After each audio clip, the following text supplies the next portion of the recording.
When words become weapons, the rise of radicalization and extremism.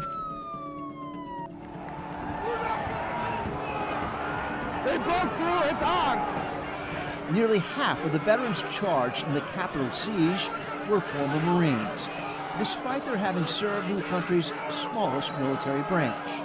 It's not new to our country, and sadly, it's not new to our military. What is new is the speed and the pervasiveness with which extremist ideology can spread today. According to a 2022 assessment report prepared for the Secretary of the United States Office of Homeland Security, domestic violent extremism poses one of the most significant terrorism-related threats to the United States.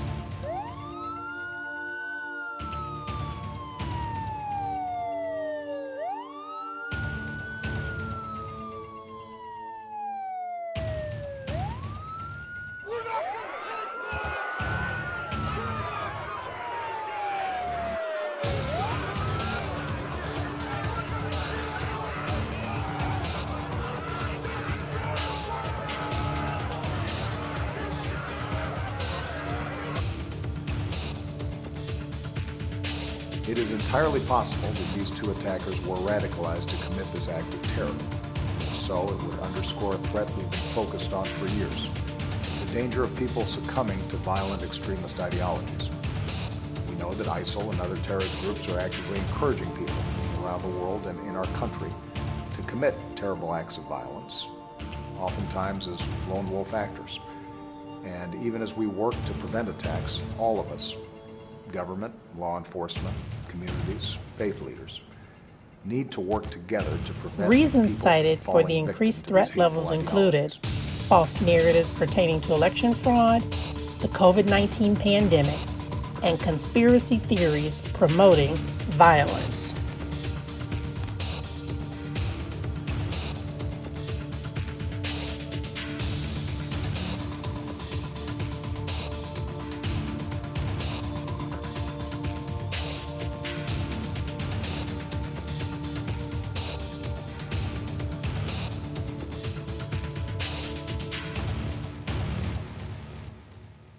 Hey, everybody, this is Dr. Michelle, and I want to welcome you to another episode of Tab Talks. And today I have a really exciting guest, Shelley Inglis, and she's the Executive Director of the Human Rights Center at the University of Dayton. And she's kind of the expert on this topic. I was talking to a mutual friend, and she said, I know somebody that's really doing some exciting and powerful work in the area of extremism. And I thought, well, okay, I think we've seen enough on our airwaves recently that this is probably a discussion worthy of having. So I want to welcome you to Tab Talk, Shelley. Thanks for coming on the show tonight. Well, thanks so much for having me, Michelle. I really appreciate your attention to this issue, which is really important that we talk about it in Southwest Ohio. Okay, well, I'm going to kick this football, and then you tell me where it leads. And terms matter. And, I've used that term extremism, but there are also some other terms, radicalism, terrorism. I mean, they're just words out there. Can you frame this discussion for us? So when we talk about words and how words are inciting people to violence and to do just some extremely outlandish and crazy things, kind of walk us through what those terms are so that the audience understands. Yeah, sure. And they are abstract, and they have, different meanings to different people sometimes. So radicalization is really a process. And what we mean by that is it's a process that people go through, an individual or in terms of a group, where people come to believe that using violence or the threat of violence is necessary or even justified to accomplish their goal. So that's basically it. Like, they come to justify violence in the name of a specific goal, and it's a process. We're really concerned about that goal being a political or social goal And we're really concerned about the violence that involves, right? That people come to think that violence is how you solve your problem or how you justify or how you get to your goal. And we're really concerned about that domestically. Terrorism, of course, for many people is associated with international terrorism, but what we're focusing on is domestic violent extremism. And that's really where individuals or groups who are primarily working in the United States, from the United States, where they come to believe that, and they come to use the use of force or violence as a way to reach their political or social goal. And you know what I found interesting about this is these are everyday people. These are people that you would work alongside. These are people that you would see in the grocery store that now are demonstrating these extreme ideologies to the point that they're resorting to violence just to be heard. It's incredible. What has been the catalyst for radicalization, now that you've defined that for us? Yeah, so it's really a complex question, and you were talking about it at different levels, right? So there's the individual, and then there are groups, and then there's the social reality that people live in society. So it's a complex set of factors that lead to radicalization and extremism. Some of the best research talks about 3 pillars of radicalization, that the individual and the group have a need, like a psychological need or a level of frustration that they need to address. And then there's the narrative. So this is 3 N's: need, narrative, where there's an ideology or a story that justifies a worldview, that justifies their grievances, that justifies their needs, and shapes the way they view the world. And then usually there's also the 3rd N, which is a social network, where there's a group of people who are doing similar things, who support and who feed into that narrative, address that need, and also enable people, right? And often those networks are found online, but they're also in groups. And we can talk about the links, for example, to certain concrete things like taking steps to gain weapons or to use sort of military type equipment. But we think about it as needs and narrative and network. And then in terms of the individuals, and in terms of prevention, which is what we're really interested in, we're interested in preventing these kinds of ideologies to leading to violence and preventing that violence. You need to really think about what are the risk factors, like what are the factors that feed into people's need, narrative, and network, and what are the protective factors, like how do we strengthen in society ways to protect people or to help them not have those needs and the narrative and the network. So risk and protective factors are the way we think about individuals and in their social realities, and how do we lower the risks and raise the protective factors against radicalization. Thank you. I think that's an excellent response. You talk about the need and the narrative.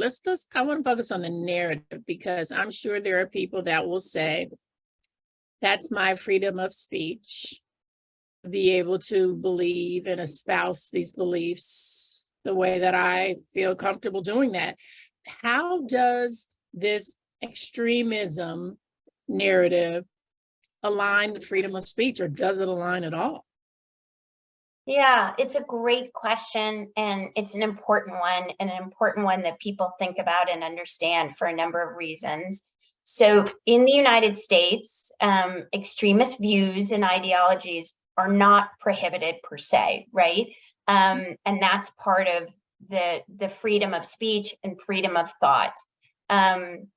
It's particularly, though, difficult when those views are hateful or clearly anti-Semitic, racist, discriminatory, or exclusionary. It's very difficult to address that. And I'll talk a little bit about how, as a human rights person, I think about that. but it is the acts of violence that we in the United States are prohibited.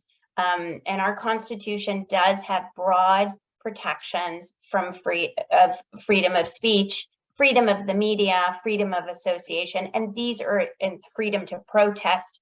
These are really important protections for a human rights person like me. It's essential in a democratic society to have those protections. But there are also globally views about hate speech that vary. Even if you believe in freedom of speech and freedoms related to association and assembly, there are different views. And so European countries, for example, take different views on what kind of hate speech is allowed, where the guardrails are set around hate speech. So it is a complex issue. In the United States, there are broad protections. We have to be looking at preventing for that reason. Prevention becomes even more important. And of course, the violence itself is not protected. Well, it's interesting when you talk about freedom of thought. As I was listening to you respond to that question, my thoughts then lead to action. And it's the action, I think, that's getting us in trouble, because we're not saying that people are not free in a society, in a democratic society, to be free thinkers. But it's when those thought processes take you to actions that lead to violence, that lead to blocking the rights of other people. I think that's where we become concerned that extremism, in terms of your views now, violates my rights to be a happy citizen, to be free to walk the streets, to be free to have views that are different from yours, and not feel like I have to die for them or I have to lose property because of those differences. It's just exceptional response. Okay, so can you give our audience some characteristics of what some of these groups look like? Because, if I have to personally assess, how people can or should not become aligned with these groups, what are things that they should see and maybe have some red flags about, I really thought this was a cool group, and now all of a sudden I'm feeling a little uncomfortable with some of the things that this group is saying, because now they want me to do something. I don't want just me to be on the internet talking. They now want me to do something. What characteristics should people look out for? Yeah, it's a great question, and that can be on multiple levels. So we, in a lot of our trainings, we also look at like symbols and platforms so people understand some of the imagery and the slogans that are used by groups. Those are important to know, and they're more and more in the mainstream. So we definitely think it's important that people understand to the extent they can. And to be honest, these groups are always, evolving in terms of where they're present and how they're coming out. On a broader level, exactly what you said, we're focused on extremist groups that you would talk about in terms of thinking about them as right-wing extremist groups. And the reason why we're focused on them is because these groups are really the area where violence takes place. So, studies have found that 96% of incidents where someone's been killed in an extremist way is by people committed to right-wing extremist ideologies. And these ideologies share characteristics. Those characteristics are sort of rejection of a concept, as you were saying, of like universal rights and social equity. They're where sovereign nationalism, and here I'm not talking about patriotism. Patriotism is a very normal feeling that people have around their identity and their country, but where nationalism, a sense of nationalism over all things, and associating those with particular traits, particular races or particular religions, that is a characteristic. And then the closure to integration or multiculturalism, the rejection of others, the rejection of a pluralist society, those are characteristics. And so much of this now is fed by, conspiracy theories, or what we would call conspiracy narratives, as opposed to being coherent theories. Yes. These conspiracy narratives really are a trigger for a lot of this, start that process of people thinking in a certain way to start rejecting others and have very sort of narrow views. So I think those are some of the characteristics you're looking at. And now it's very difficult and challenging because some of these narratives are very pervasive in our society.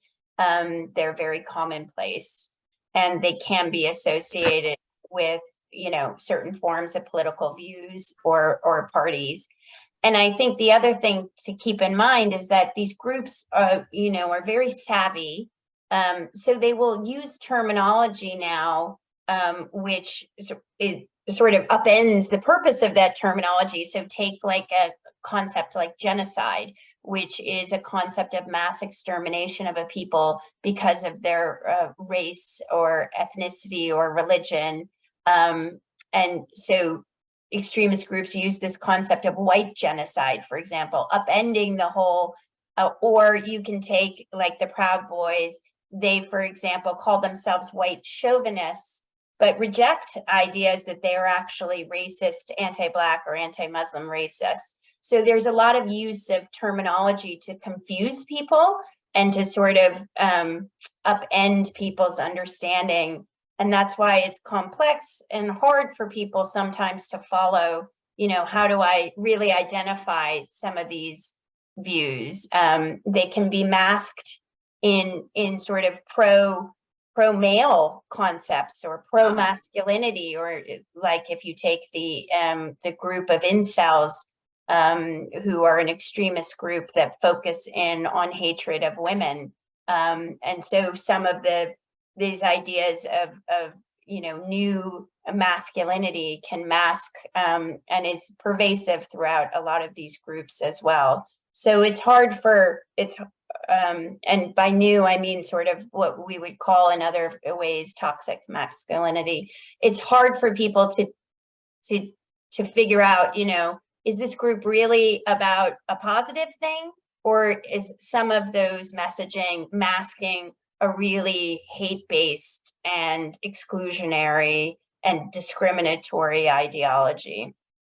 And see, you would think initially there's a stereotype that these are people that are uneducated and they don't understand, but these are not uneducated people. And I think that they're using strategies that are in fact very diabolical at their very nature, because they look to basically steer, I would say, unbeknown people down a path that once they're down the middle, I'm like, because white chauvinist doesn't sound like Proud Boys. I mean, it really doesn't. And so, if you're a person that says, well, yeah, I'm chauvinistic, you wouldn't at all think that you would align with the Proud Boys until you start seeing that messaging is very much the same.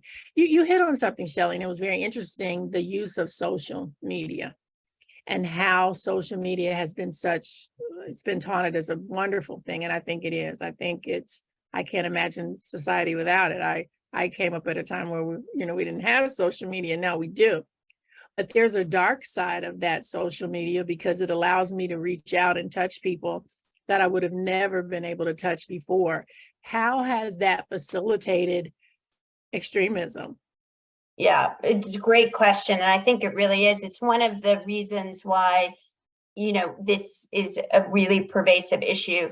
Extremist violence obviously has a history in the United States, but people ask us, why now and what is different now? And there are some key things. And one of them is our media landscape, our media ecosystem, and our social media ecosystem, and how that's used. And it's complex, as you mentioned. And the groups and ideologies are savvy, as you also said. They are often now out looking for publicity. You can more and more find their symbols, their slogans on cars, in communities, on websites, and on the internet. As I mentioned, they're also looking for acceptability. They constantly evolve their messaging to seem more acceptable to the mainstream, and they're looking to be accessible. They're looking for, to recruit and to be accessible to people. So social media is a great way to do that. And mis and disinformation, particularly disinformation, that is intended to, get people to drive a message with an aim that's inaccurate, it's untrue, but to drive people to think in a certain way, is a major challenge. And then misinformation, so people not intending harm, but spreading information that is false or inaccurate is a big issue as well. And these all feed into extremist groups. You can find many of the mainstream platforms that we all talk about in social media have extremist elements on them. And then there are some more fringe places where these are messaging platforms that are encoded, or they're platforms where they're gaming, which is a huge issue, an area for recruitment to extremism. They're social media and sharing information platforms. So they vary. There are mainstream ones where extremists are present. You can find them, and they're there. There are niche ones where you really have to know where to go to get extremist content. And then there are obviously clandestine or in the dark web, underneath what is publicly accessible, protected spaces where a lot of these groups interact and lead people to as well. But they're really everywhere. And so you have to be very aware. When we do a training, we often put Minecraft, which is a gaming platform that almost every young person, and particularly young boys, use. And Minecraft can be used for extremist messaging. People go on Minecraft and sort of recreate building, for example, Auschwitz or other places where that represent sort of that extremist violence in Minecraft. And when we say that, everybody's like, oh my God, my kid's on Minecraft. And so it's really difficult. It's not everywhere on Minecraft. It's a specific way in which extremists interact with these platforms. And then, of course, the messaging apps, there's a lot, and on the individual level, there's a lot of evidence from cases that happen after the fact that perpetrators, of mass shootings, for example, in schools and other places, have used messaging apps to send out messages that they are going to commit some kind of violent act, often to peers or to family members. And at this point in our society, we have not gotten to the point where people are aware enough and empowered enough in prevention to act on the basis of those messages, of those threats, before they actually take place. And that's part of the shift that we need, is for people to take very seriously the messaging in various ways in social media and other types of platforms. I think you make a very interesting point when we talk about, it's almost like these entities hide in plain sight. Yeah. Because I remember early internet, when you would go into the chat rooms, and we all remember those chat rooms when they weren't as sophisticated or as well defined as they are now. And then you'd find yourself in a chat room, and it very quickly, some of those conversations would turn to, wait a minute, who am I in this chat room with? Because the internet wasn't that sophisticated then. And so you would get in these rooms and you'd be like, who am I really in here with? And I think kids don't understand. You really don't know who you're in these rooms with, who you're talking to. And then when these conversations that seem just really benign start turning very dark, you find yourself thinking, oh no, maybe I'm now listening and have been listening to this crazy talk for the last couple of months. And all of a sudden I'm having opinions or feelings that I maybe didn't have before because I'm hearing all this information. And I found this really crazy stat, Shelley, where it talked about 62% of the information you get on the internet is just plain false. It's false. And people have come to, maybe, I think those in academia, we understand things are false, but I think we've become a citizenry of sound bites where, 3 minutes TikTok gives you 3 minutes. And so you think, I know the whole story about something in 3 minutes. So there's not that fire that you want to go and find out more information, because you say, I'll just Google it. And you make an assumption that when you Google it, the answer you got was right. And so I think, unfortunately, the dumbing down of our society is leading to a lot of this radicalization, because I'm trusting and believing what complete strangers are saying to me. And that, to me, should be frightening for everybody, whether it's your children, whether it's you as a personal individual. You're being educated by a tool that can educate both positively and negatively. And I think people assume that all this information is for good and it's positive, and it's absolutely not. Who tracks these groups? I know you talked about, there's these extremist groups. Is there actually a body, I don't know, is that Homeland Security? Who's actually charged with finding these entities and tracking them? Yeah, well, interesting question. And the work that we do, the Prevents Ohio project that we do, is funded by the Department of Homeland Security in their preventing terrorism and targeted violence grant. So definitely Homeland Security is working on this. We are a society where we have a lot of protections, and the idea is that not that the government is tracking people for their beliefs or their footprints online. So there are, there is a challenge around how do we as a society respond in a whole of society approach, and not assume that and not want actually law enforcement to be the primary mode of intervention. I think law enforcement is, of course, important, and a response to targeted violence and terrorism, what we're talking about, the violent acts, is essential. But I think the Department of Homeland Security has really taken a prevention approach. They have realized, and there is a complex history of our response to international terrorism post 9/11, as I'm sure you know, which had a lot of allegations and challenges around targeting specific people in the United States on the assumption, because of their religion, or even a misunderstanding of what their religion is, that they might be associated with terrorism. So the Department of Homeland Security takes a prevention approach and a public health approach, which means it's not only a law enforcement this is a challenge for all of society. This is a challenge, in schools, for a lot of the risk factors have to do with suicide or crisis. People who have histories linked to domestic or other forms of violence.